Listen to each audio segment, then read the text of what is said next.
KSJE.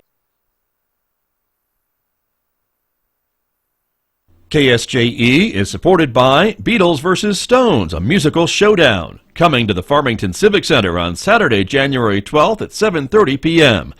Tickets for this all-ages show range from $35 to $65. Find out more at fmtn.org/Civic Center or at 505-599-1148. Beatles vs. Stones, a musical showdown at the Farmington Civic Center, Saturday, January 12th.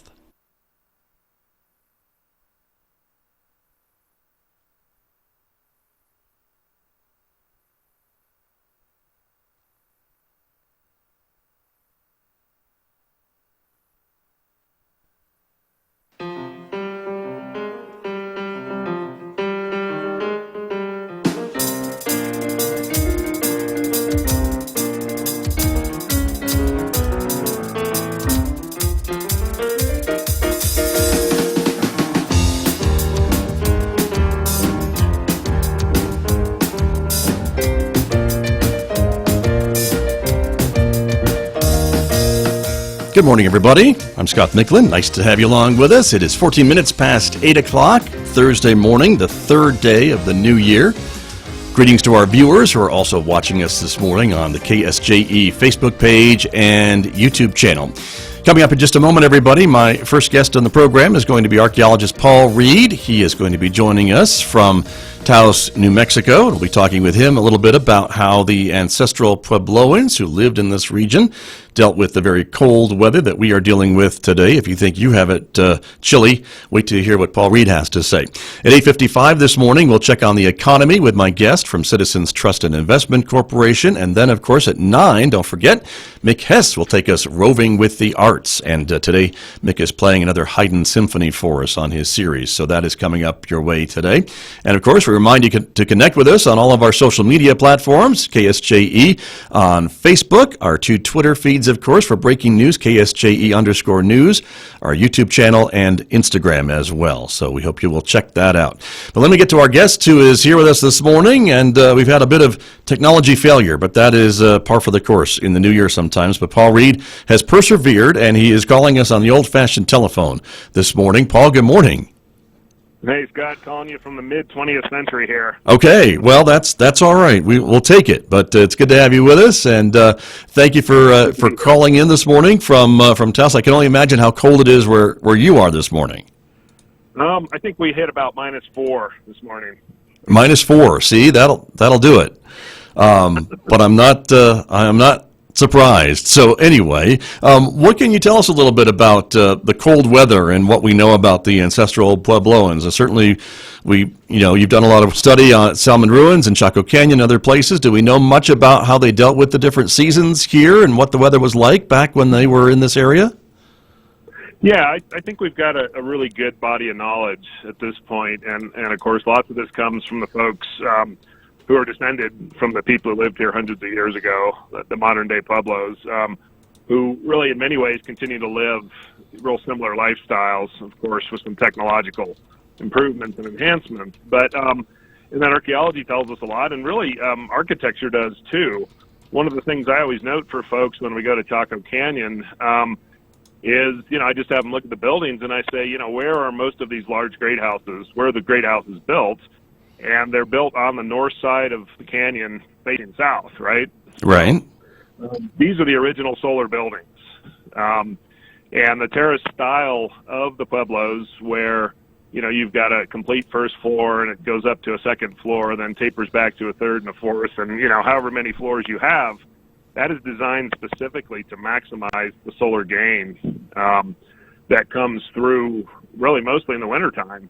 So those buildings, they certainly got very cold, but as the winter sun shone on them, they heated up, and, that naturally heated those buildings. Right. So, and people tend to be a little skeptical of that, but, the house that we purchased here north of Taos really is a classic example of this as well.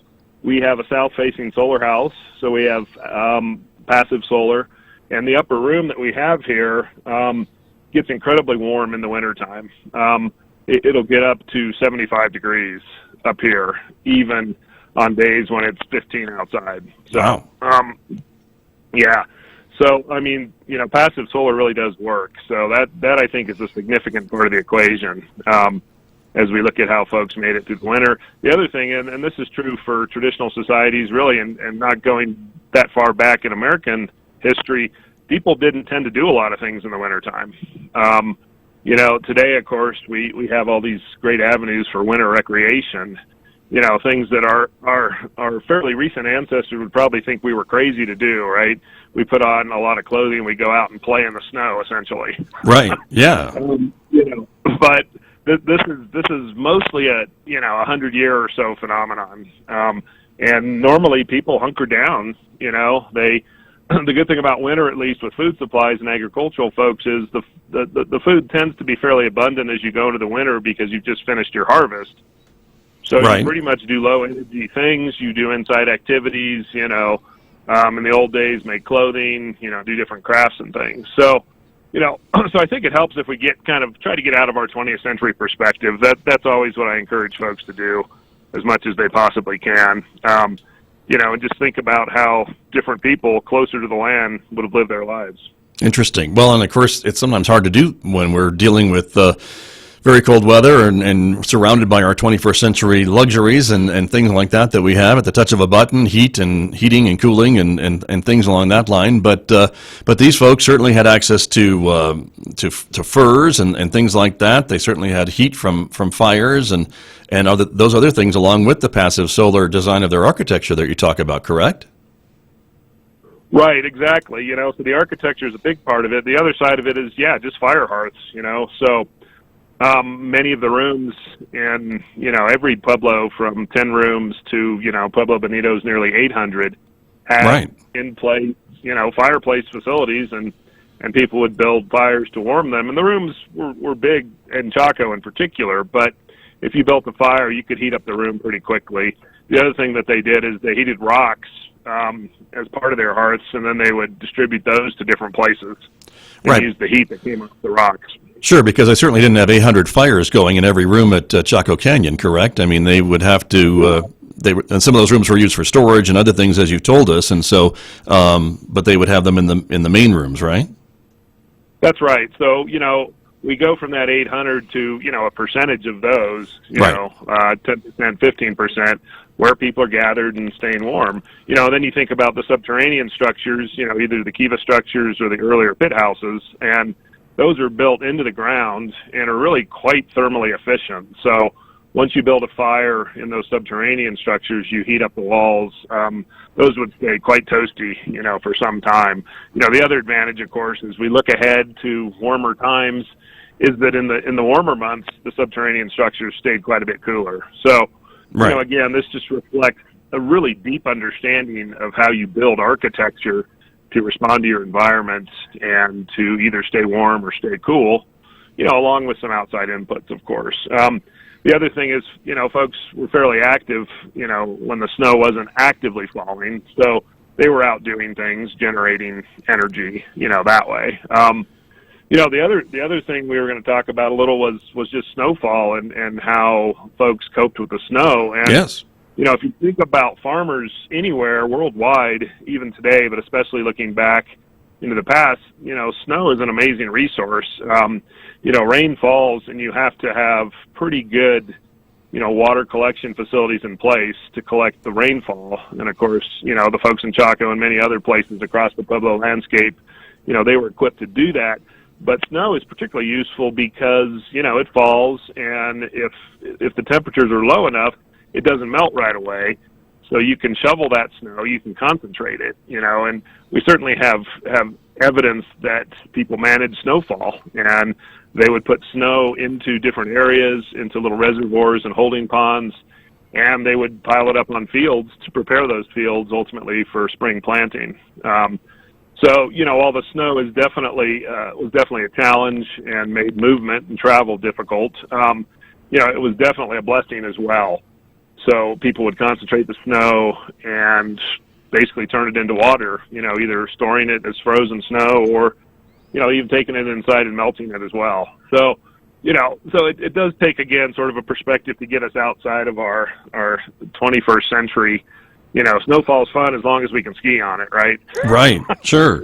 Not driving on otherwise, we have to pay people to scrape it off our roads so that we can drive around in our 21st century vehicles and not slide off the road. So, again, it's just kind of a shift in perspective. But having the water in such a concentrated form where, large numbers of people can move it rapidly, you can pile it up, it's definitely a resource. And again, as we look into our own fairly recent past, we see this as well. Farmers across America have made great use of winter snow. And then, of course, it goes into our mountains and it runs down through our streams in the spring. So I think Pueblo people in the past were probably very appreciative of snowy winters. I'm sure the cold was very hard to deal with, but when the snow falls in the mountains, it then runs down later and waters crops. So definitely a cycle that, they depended on and looked forward to. Sure. Interesting. And of course, are you saying that they were able to capture some of that snow and use it as snow melt or store it as water in some capacity, or just keeping it, piling it up in a shady spot to make it stick around longer than it would be if it was out and exposed to the sun and everything? Right. What do we know? I think both things.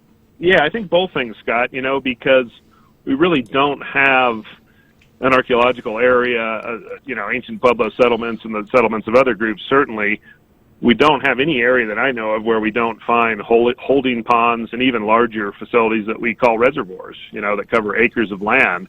And, these are fed just like we feed modern reservoirs. So, streams would come in, they would dam them off, and the water would fill up. So we've got the ability to capture that spring runoff into water storage. And then again, just, like on a daily, weekly basis, piling up the snow that's closer to home and making use of that as a very valuable resource.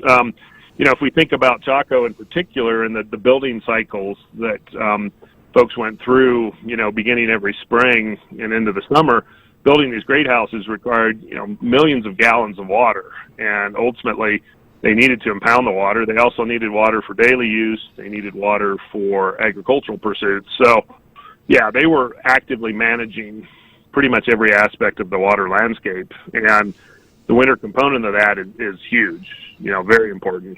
Right. And certainly we know a little bit about the weather patterns back in that time, Paul Reed. We've talked a lot about the famous drought that may or may not have been so famous, but things along that line. But it's harder to, I guess, determine maybe how much snow the area got in a winter season. We can talk about moisture and precipitation, but to track it down to actually snowfall is a little bit more difficult, correct, from the ways that you measure? Well, right. There are ways to decode that. So the folks who do what we call paleoclimatic studies they've been able to track years where it seems like in the past we had summer dominant moisture versus winter dominant. And the thing is, for people's trying to grow corn, beans, and squash and other crops, you need to have the proper mix of the summer precipitation and the winter. Right. Because the winter is good because it goes in the mountains and it runs down through your streams. And if you have the ability to move some of that water and manage it, which they did, then that helps. But you also need a certain amount of, monsoonal, just summer precipitation. So what's been really interesting over the last several decades is paleoclimatologists have been able to reconstruct that. So we can look at specific parts of the record and say that it looks like, we had more winter dominant precipitation during these years and then more summer dominant over here, along with the overall cycles of drought and abundance. So, right. We do know that people were pretty tuned into that, of course, and trying to, again, extract every gallon of water that they could. And that, ultimately the droughts did limit what people were able to do. The points I've tried to make in different discussions, on your show and in other writing I've done is that, that the environment and the climate limits what humans do, but it's important that we understand that it doesn't actually determine how humans will react in this situation or that. Ultimately severe drought will cause people to change their behavior. Moderate droughts tend to push people in one direction or another. So anyway, it's interesting to kind of map those out. And when we've done that for the Pueblo Southwest, we see that, the droughts, when they were severe, did lead to people relocating, migrating, going to new areas. But we also see, particularly in our area, up at Salmon and Aztec, that the big drought that occurred between about 1130 and 1190 caused people to stop building quite as much, particularly at the site at Salmon Pueblo, but that people actually lived and stayed at the site through those drought years. So, I kind of liken that for folks to sort of a hunkering down and just, in for the long haul. Even with the drought, the San Juan River probably ran most of those years, and particularly when they had, some good winter precipitation, even if it was reduced from what we might look at as the average. So anyway, we have really interesting reactions that people have to moisture deficiencies. And it really is ultimately part of the more complex narrative and story that archaeologists and other folks really want to be able to understand and share. Right. Very interesting. My guest this morning, archaeologist Paul Reed. He is joining us on the telephone from near his home in Taos, New Mexico. And Paul, in the wintertime, then this kind of goes to show how very important the harvest was, and maybe why these peoples were paying so close attention to the stars and the moon and the sun and the things that we talk about, and some of the astrology that we talk about as well, to get their harvest in on time, to get it out before any snowfall might hinder their abilities to get crops out of the field and store it and get ready for a long winter, to hunker down, as you say. Was there any kind of food gathering going on in the winter? There wasn't much probably game to hunt if animals were hibernating or seeking out warmer areas, right? So they had to have what they stored, right? Right, exactly. If they were staying, in relatively higher elevations, the winter is a tough time to find any kind of resources. Now, before people became strongly committed to agriculture, so, if we're looking back, 2, 3, 4, even 5, 6,000 years ago, right, people would go through an annual cycle, and they would be probably down south somewhere at lower elevation. But still hunkering down into some sort of a winter settlement or village, even if it was only used for those folks for a couple of months. Not a whole lot of food resources. And like you said, if the winter came on early, which of course does happen, a couple of years every decade or so, if you've got heavy October snows, especially in mid-October, and you haven't gotten your crops in, you can have great losses. And then the stored foods that are supposed to get you through the winter are not there. And those would have been particularly stressful times for folks. Typically if it's a good harvest and the supplies get in and stored, then people are pretty good until we get into March and April. And that tends to be, as we look at different agricultural groups worldwide in more traditional settings, that's when people talk about the times of hunger, because at that point you've gone through most of the winter supplies. There's not a lot of game to be found, and the foods that you're going to gather, the plant foods, really are not available at that point. So those tended to be pretty stressful times, I think. Indeed. Well, interesting. And of course, as we talk a little bit too, there was a time where these peoples were more mobile, as you mentioned, and they were moving around and being certainly more mobile to be able to get to warmer, maybe lower elevations. But then at some point, the populations tended to stay put and build these communities and cities that we see today, and that's what the ruins of Chaco Canyon and Salmon and Aztec represent, right? Or this time when these populations decided to stay where they were and create a home and live and work and play and harvest and stay there, right? Right, and certainly some movement here and there, but yeah, for the peoples who built the great houses, that was home. Yeah. So they weren't going, in most cases, to some sort of summer village down south at lower elevation, or however we might think about it. The other thing we have to consider is by the 900s, the 1000s, 1100s, 1200s, the Pueblo landscape had people in most of the areas that were good for farming and good for living, with the lifestyles that they were pursuing. So it's not like you could decide at 1200, well, we're just going to go down south. There's nobody living down there. Well, that was another group's territory. So, we've talked a little bit about the whole land tenure issue, sort of the European model of ownership and different things. And people sometimes, I think, look into the past and they imagine that it was more communal and people moved freely. And, that really depends on where we're talking and what time period we're talking about. because once the landscape was full of people practicing, Pueblo-style agriculture, there weren't a whole lot of lands available. And you didn't just wander into someone's backyard and start building, Right. These things required negotiation, and you had to figure out how you were going to live and if the people who were established in that area were going to let you move there. So, it's a much more complicated situation than I think sometimes people envision as we look into the past. Certainly not a European style of land ownership or tenure in that way, but we had, most of the land tied up with one group's use rights, is the way we talk about it, or another, and certainly some commons where different groups hunted and shared the land to do that. But the best agricultural lands were pretty much taken up by 900 or 950 in a lot of the places we look around the northern Southwest. You had to kind of figure out, if you decided to relocate, you were looking at a pretty major deal by that point.